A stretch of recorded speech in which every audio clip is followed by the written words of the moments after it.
साथियों, मानचित्र का अध्ययन इस वीडियो लेक्चर में आप सभी का स्वागत है। इसके पहले वाले वीडियो लेक्चर में मैंने मानचित्र का अध्ययन भाग 1 में सैनिकी कार्रवाई में मानचित्र का महत्व बतलाया है। अभी इस वीडियो में मैं मानचित्र का अध्ययन भाग 2 इसमें मानचित्र की परिभाषा मतलब मानचित्र की संकल्पना आपको समझाऊंगा। उसके बाद हम मानचित्र के प्रकार देखेंगे। तो आइए इस वीडियो में हम समझने की कोशिश करेंगे कि मानचित्र किसे कहते हैं और मानचित्र कौन कौन से प्रकार के होते हैं। जैसे कि हम सभी जानते हैं कि सैनिकी कार्रवाई में मानचित्र का बहुत महत्वपूर्ण भूमिका होती है। किसी भी सैनिक को सैनिकी कार्रवाई करते समय मानचित्र का अध्ययन करना और मानचित्र के विविध संकल्पनाओं को जानना बेहद जरूरी होता है। इस पृथ्वी पर स्थित प्राकृतिक और मानव निर्मित विशेषताओं को जब हम कुछ सांकेतिक चिन्हों द्वारा कागज की समतल सतह पर दर्शाते हैं तो उस कागज के टुकड़े को हम मानचित्र कहते हैं। मतलब मानचित्र में हम पृथ्वी पर स्थित किसी विशिष्ट भूभाग पर स्थित मानव निर्मित एवं प्राकृतिक विशेषताओं को एक कागज के टुकड़े पर समतल सतह पर मतलब फ्लैट सरफेस पर हम दर्शाते हैं। उस कागज के समतल सतह को, उस फ्लैट सरफेस को हम मानचित्र कहते हैं। आइए यहां पर देखते हैं हम। आप इस चित्र में देख सकते हो, क्योंकि हम जानते हैं कि पृथ्वी जिस तरीके से हम मानचित्र पर देखते हैं उस तरीके से समतल मतलब फ्लैट नहीं है। पृथ्वी का आकार गोल है।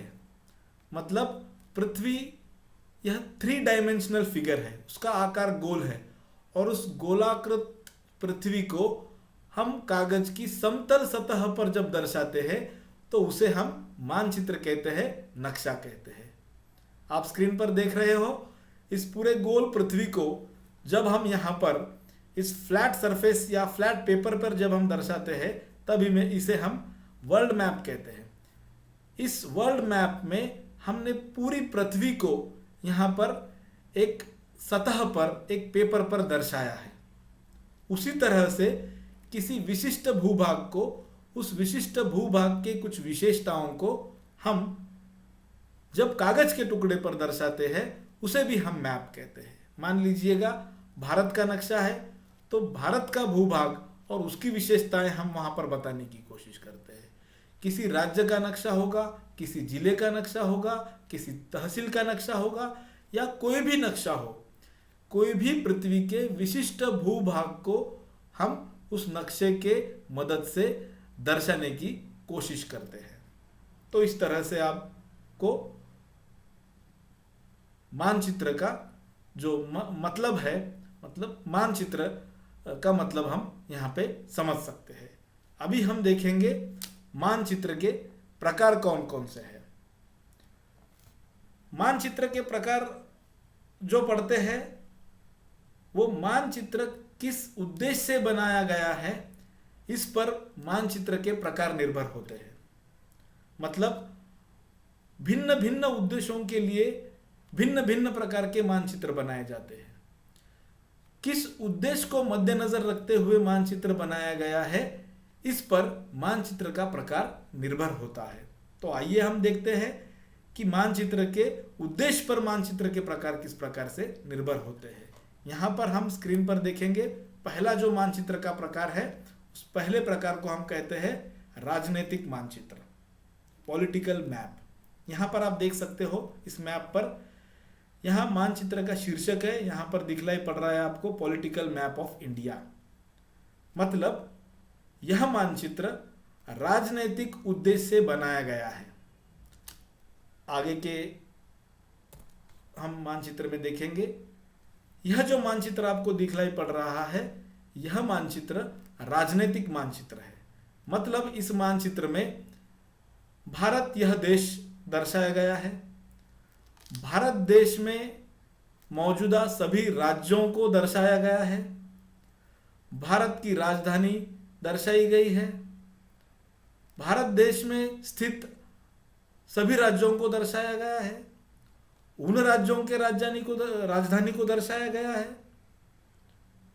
उसी प्रकार अंतर्राष्ट्रीय सीमाएं दर्शाई गई हैं और देश में जितने भी राज्य स्थित है उन सभी राज्यों की सीमाएं भी यहाँ पर दर्शाई गई है। मतलब यह मानचित्र राजनैतिक उद्देश्यों से बनाया गया होने के कारण इस मानचित्र को राजनैतिक मानचित्र कहते हैं। मानचित्र का ये पहला प्रकार हम यहाँ पर समझेंगे। उसके बाद मानचित्र का जो दूसरा प्रकार है, मानचित्र के दूसरे प्रकार को हम यहाँ पे कहते हैं फिजिकल मैप यानी प्राकृतिक मानचित्र। इस प्राकृतिक मानचित्र में पृथ्वी तल पर मौजूद सभी प्राकृतिक विशेषताओं को मानचित्र के द्वारा दर्शाया जाता है।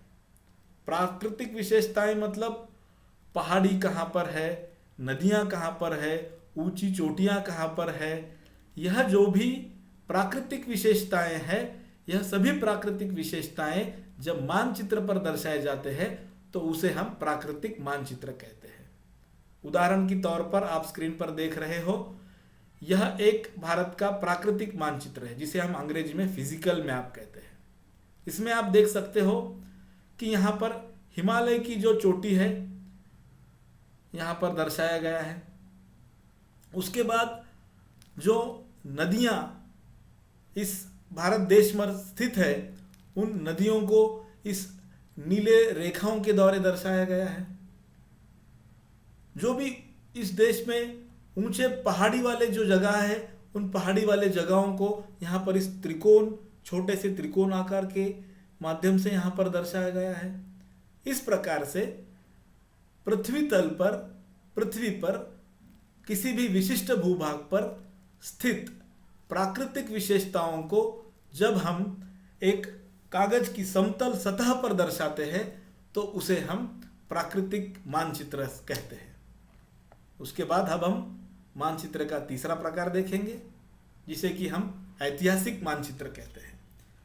ऐतिहासिक मानचित्र किसी भी विशिष्ट भूभाग के ऐतिहासिक महत्व को समझाता है। उसके इतिहास पर नजर जब हम डालते हैं तो वो इतिहास का भूतकाल में क्या महत्व रहा होगा, यह महत्व हम यह ऐतिहासिक मानचित्र के माध्यम से समझ सकते हैं।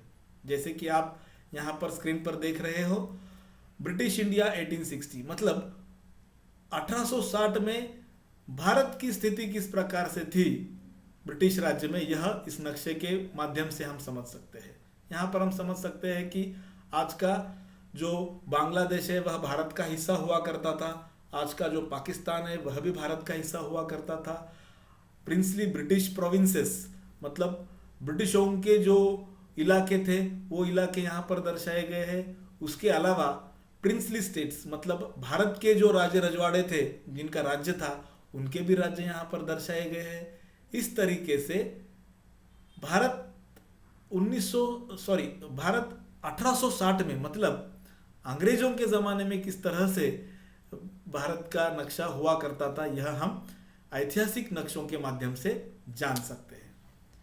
उसके बाद नक्शे का जो अगला प्रकार है जिसे हम road maps and rail maps कहते हैं।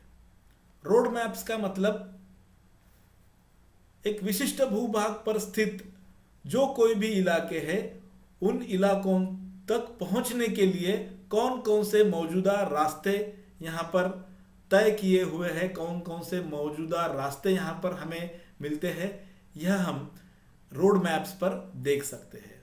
नेशनल हाईवेज कौन से हैं, स्टेट हाईवेज कौन से हैं, किस तरीके से यह कनेक्टिविटी जुड़ी हुई है, यह हम रोड मैप्स के माध्यम से जान सकते हैं। उसके बाद दूसरा जो प्रकार पड़ता है रेल मैप्स। इस रेल मैप्स के माध्यम से विभिन्न जो जगहें हैं उन विभिन्न जगहों को जोड़ने के लिए रेलवे लाइंस किस तरीके से यहाँ पर बिछाई गई है, किस किस जगह से किस जगह तक हम रेलवे के माध्यम से किस प्रकार से जा सकते हैं, इसकी जानकारी हमें रेल मैप के माध्यम से यहाँ पर मिलती है। उसके बाद हम देखेंगे टोपोग्राफिकल मैप जिसे कि स्थलाकृतिक मानचित्र कहा जाता है और जिसे सैनिकी मानचित्र भी कहा जाता है। सैनिकी कार्रवाइयों में इस स्थलाकृतिक मानचित्र का और टोपोग्राफिकल मैप का बहुत महत्व है। स्थलाकृतिक मानचित्र मतलब टोपोग्राफिकल मैप्स वह मानचित्र होते हैं जिन मानचित्रों में हम पृथ्वी पर स्थित प्राकृतिक विशेषताओं के साथ साथ मानव निर्मित विशेषताएं भी दर्शाए जाते हैं। मतलब टोपोग्राफिकल मैप्स में, स्थलाकृतिक मानचित्र में प्राकृतिक विशेषताओं के साथ मानव निर्मित विशेषताएं भी दर्शाए जाते हैं। प्राकृतिक विशेषताएं, मानव निर्मित विशेषताएं जिस मैप पर दर्शाई जाती है उस मैप को हम टोपोग्राफिकल मैप कहते हैं। टोपोग्राफिकल मैप भारत में सर्वे ऑफ इंडिया के माध्यम से बनाए जाते हैं और यह मैप बहुत ही कॉन्फिडेंशियल जाने जाते हैं। यह मैप्स किसी विशिष्ट रीजन या किसी विशिष्ट विभाग के को मद्देनजर रखते हुए बनाए जाते हैं और सैनिकी कार्रवाइयों में ज़्यादातर टोपोग्राफिकल मैप्स का इस्तेमाल होता है। इन टोपोग्राफिकल मैप्स में सभी वैशिष्ट्य, सभी विशेषताएं मैप के माध्यम से दर्शाने की कोशिश की जाती है। मतलब प्राकृतिक विशेषताएं हम यहाँ पर जान सकते हैं, ऊंची पहाड़ी कहाँ पर है, चोटी कहाँ पर है, नदी कहाँ पर है, झाड़ी कहाँ पर है, जंगल कहाँ पर है, यह मैप में तो दर्शाया ही जाता है। इसके अलावा रास्तों की कनेक्टिविटी किस प्रकार की है, रेलवे कनेक्टिविटी किस प्रकार की है, इंफ्रास्ट्रक्चर कौन कौन सा इस इलाके में मौजूद है, यह भी विशेषताएं उसी मैप पर सम्मिलित होती है जिसे कि हम टोपोग्राफिकल मैप्स कहते हैं। तो इस तरह से मैप के कुछ महत्वपूर्ण प्रकार हम यहाँ पर बता सकते हैं और इसके अगले वाली वीडियो में मैं आपको मानचित्र का अध्ययन भाग 3, इसमें मैं आप लोगों को मानचित्र के विविध घटक समझाने की कोशिश करूंगा। धन्यवाद।